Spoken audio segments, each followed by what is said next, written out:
मेरे कमरे में आ गए। मुझे कहता है कि ये मेरे दोस्त हैं, इनसे भी आपने मिलना। मैंने कहा नहीं, मैंने इनसे नहीं मिलना। उसने ज़बरदस्ती, उसके दोस्तों ने मेरे साथ बुरा भला किया और उसने भी।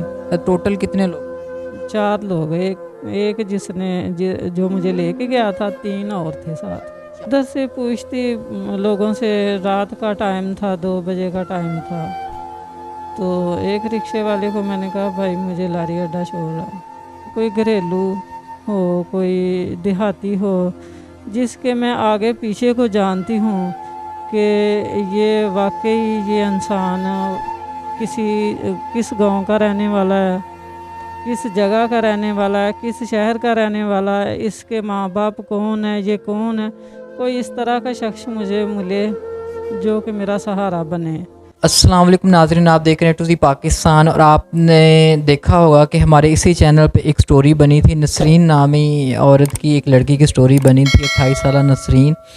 और उसके सारा हमारे व्यूवर्स को पता है, वो स्टोरी देखी हुई होगी आप लोगों ने।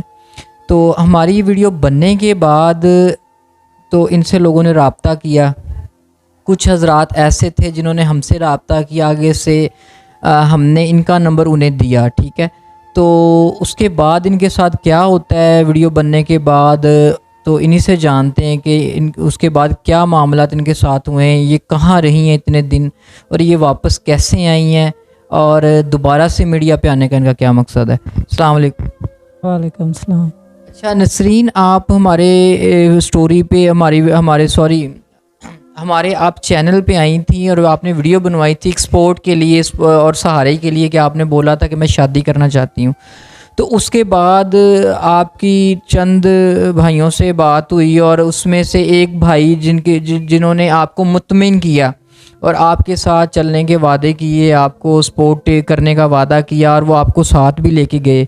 तो ज़रा हमारे नाज़रीन को बताएं कि आपके साथ वो सिलसिला क्या हुआ, फिर वो आपको कहाँ लेके गए और आपके साथ क्या हुआ। वो मुझे ना इस्लामाबाद लेके गए अपने साथ। अच्छा। तो एक घर में रखा था, 2 कमरे थे उस घर के। अच्छा। तो उसने उधर मुझे रखा। तो एक दिन मुझे कहने लगा कि आप मेरे इधर से जाते ही दूसरे दिन कहने लगा कि मेरे साथ मेरे कमरे में सो। अच्छा। मैंने कहा नहीं, मैंने आपके कमरे में नहीं सोना, और मेरा और आपका निकाह जब तक नहीं हो जाता मैंने आपके कमरे में नहीं सोना। तो उसने अगले दिन एक बंदे को साथ ले आया कि ये मौलवी है, इसने निकाह पढ़ाना। तो निकाह पढ़ाया, तो ऐसे ही कहा कि निकाह पढ़ा लिया। नहीं, जब वो जिस मौलवी को वो लेके आया था तो कुछ साथ गवाह वगैरह कुछ इस तरह का भी नहीं था, वो अकेला ही था। सिर्फ एक मौलवी को साथ लेके आ गए जो निकाह पढ़ाने। कहते थे कि नहीं, ये निकाह ये पढ़ाएगा और फिर कागजात जो है ना वो दोबारा सेट कर बाद में तैयार हो। हाँ जी। तो मेरे ख्याल में तो ये है कि वो जो मौलवी था वो दोनों साथ मिले हुए थे। अच्छा। तो फिर मैं उसके साथ रहना शुरू हो गई। एक दिन वो कहने लगा कि मेरे दोस्त आ रहे हैं, तो आपने उनको बिठाना, चाय वगैरह। मैंने कहा ठीक है। वो आए, 3 दोस्त थे। तो साथ उन्होंने ना चाय वगैरह सब कुछ, खाना वगैरह खिलाया उनको। तो साथ ड्रिंक की उसने, चार लोगों ने। तो जब वो ड्रिंक कर रहे थे आप कहाँ थी तब? मैं भी घर में ही थी, मैं देख रही थी उधर। दूसरे कमरे में? मैं दूसरे कमरे में, कभी मैं किचन में जा रही थी, कभी काम कर रही थी ना साथ। तो साथ दूसरे कमरे में सामने तो नज़र आ रहे थे। तो फिर जब मैं सोने लगी तो वो मेरे कमरे में आ गए। मुझे कहता है कि ये मेरे दोस्त हैं, इनसे भी आपने मिलना। मैंने कहा नहीं, मैंने इनसे नहीं मिलना।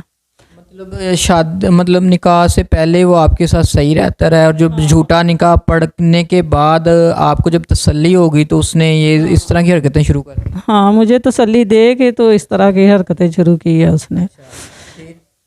तो फिर उसने ज़बरदस्ती, उसके दोस्तों ने मेरे साथ बुरा भला किया और उसने भी।